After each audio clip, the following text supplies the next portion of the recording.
Hello everyone, now I will show you how to set up your NETGEAR router. And before starting, if this video helps, please support me. I donate half of all donations to shelters. You can find more details in the description below. So the first thing that you will need to do is to turn on your router. Take the power adapter. Plug one end of the power adapter into an outlet and the other into the router.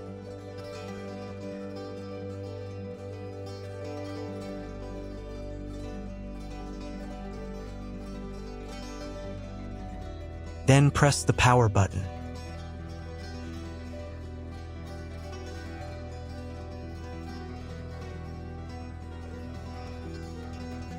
When the router is turned on, the power indicator will be lit. It may take a few minutes for it to completely turn on.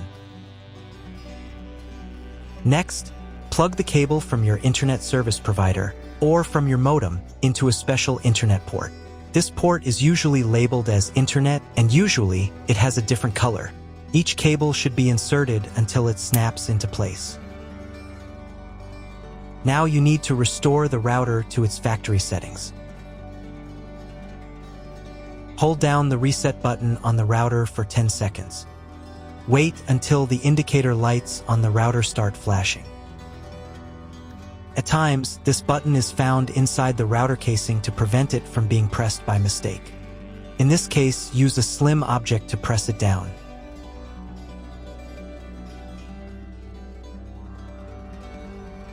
The router will restart, and the settings will go back to their original factory defaults. Plug one end of the Ethernet cable provided with the router into one of the LAN ports.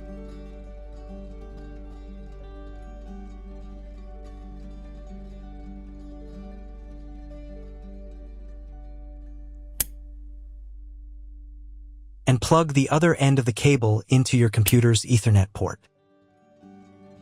Wait a few minutes for connection. Great, we've connected the router to your computer. Now you will need to set it up.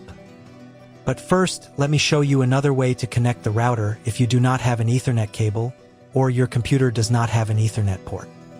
Connect the router to the power adapter and cable from your internet provider. This will enable Wi-Fi.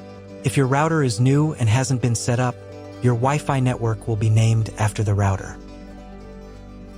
Your router has a unique Wi-Fi network name and password printed on a sticker. Connect to it. Awesome, you've connected to the router. Now let's get it set up.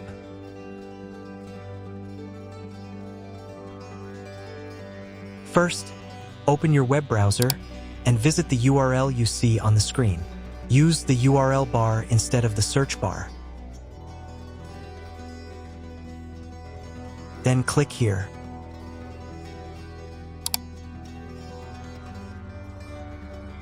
Read NETGEAR terms and conditions and click I agree button. Now you must select I want to configure the internet connection myself.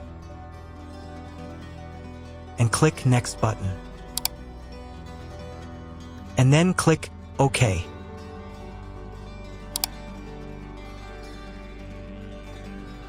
If your router settings do not look like mine, it means that your router has a different firmware. I made a video for every firmware type. You can find all the links in the description down below. So the first thing you need to do is set up a new password. The admin password is used to log in to your router's web interface. Pay attention to the password requirements. Write your new password in the first field and duplicate it in the second field. Then select 2 security questions and write answers for them. You need them just in case you need to reset the admin password in the future. Click Next. On the next page, you will find the information you need to connect to a Wi-Fi network. If you want, you can print them out. Click Next button.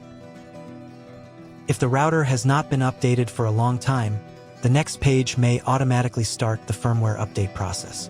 I recommend updating the firmware if a newer version is available. It will take about 3 minutes for firmware update. Please do not turn off the power or press the reset button. If the new firmware is not available, just click OK. Then you will be redirected to the NETGEAR's website, where you can register your router. If you want to, you can do it. I'm not going to do that, so I'm just going to close this window. Log in to the router's web interface again if you were logged out of it.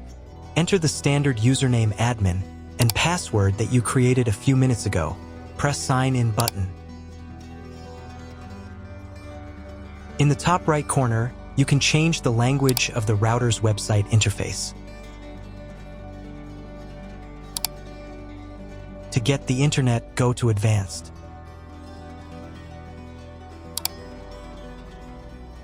Setup Wizard.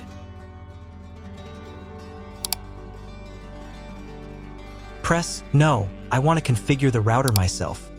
Then press Next button. On the next page, select the internet settings. In most cases, there are two options: connection with and without a login. Almost always, your internet connection will not require a login. All the information you need is in your internet provider's contract. If your internet connection does not require login or you do not know whether it does, select No. Leave account name and domain name unchanged.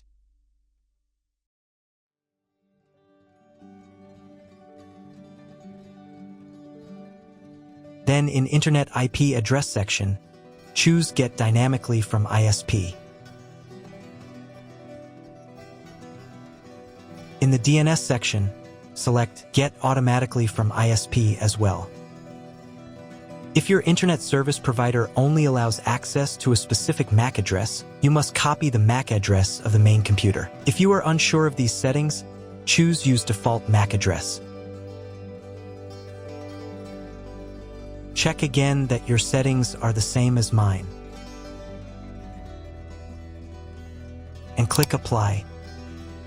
In most cases, it is not necessary to clone the MAC address. But if you can't get the internet connection after quick setup, later in the video I will show you how to clone MAC address. Now you need to reboot the router. Go to Advanced.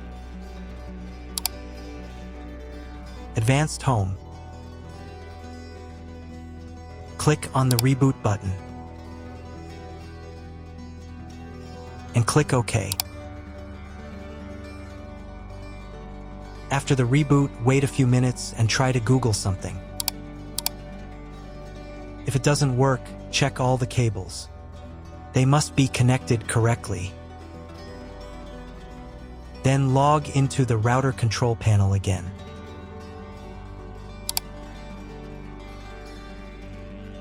Go to Basic, Internet, and choose Use Computer MAC Address.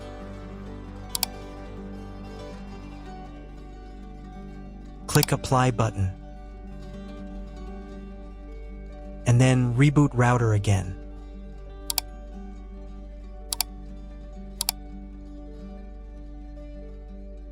After a few minutes, check your internet connection. That's all. If you found my video helpful, please support my work. Half of all donations I send to animal shelters. All details are in the description down below.